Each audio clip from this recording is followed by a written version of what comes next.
All right, joining us now, Israel activist Lizzy Savetsky. Lizzy, we're glad to have you on set with us. That report just strikes me as so absurd in so many ways. Yeah. Partly because they're creating a little town, apparently with their own laws, which is one thing. But here's the other piece of it, and this is something you said. Faculty at GWU, and I think you witnessed this, are part of linking themselves together as a chain, a human chain to help keep people out of that encampment. They're participating in this thing. Tell us more. They're not only participating, they're rewarding their students for participating. And, you know, I assume that Jewish students fear that they'll be penalized by these professors. So when I walked up to the encampment yesterday, I was there for a Jewish solidarity rally, but I couldn't leave without seeing this with my own eyes. There was a human chain of people, and each of them had a sticker on them that said faculty, preventing Zionists from entering the encampment. I was wearing a t-shirt that said shalom, which means peace in Hebrew. I said, I come in peace. And as I entered, I was followed by numerous people in the encampment. They were mocking me. And I really just kind of wanted to see with my own eyes what's been going on there. I asked the faculty members, I said, who's teaching your classes? I said, where are your students? I said, oh, I guess most of them are probably here. They didn't have any answers for me, and they wouldn't even engage with me. They acted like I was invisible.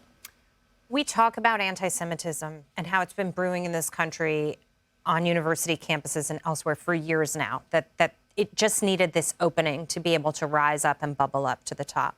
But where do you really think that it's coming from? These groups who are funding the protesters, who are behind it.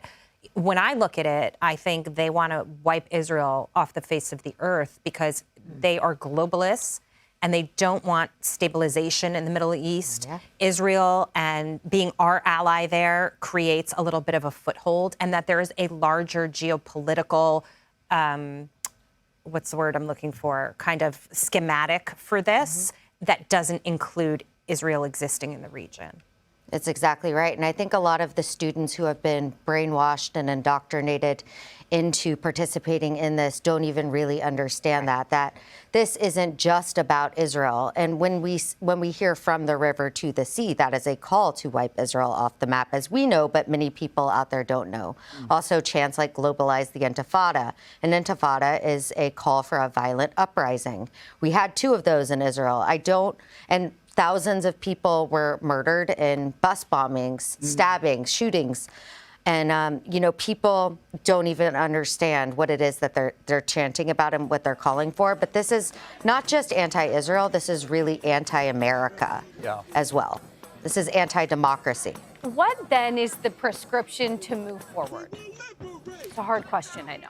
Well, first of all, I think that the administration has allowed this to go on for far too long. This should have been stopped back in October. Why have policies in place at all if you're not going to enforce them? I just believe that these students should be expelled immediately, no questions asked. These faculty members that are promoting hate and violence, that is what it is.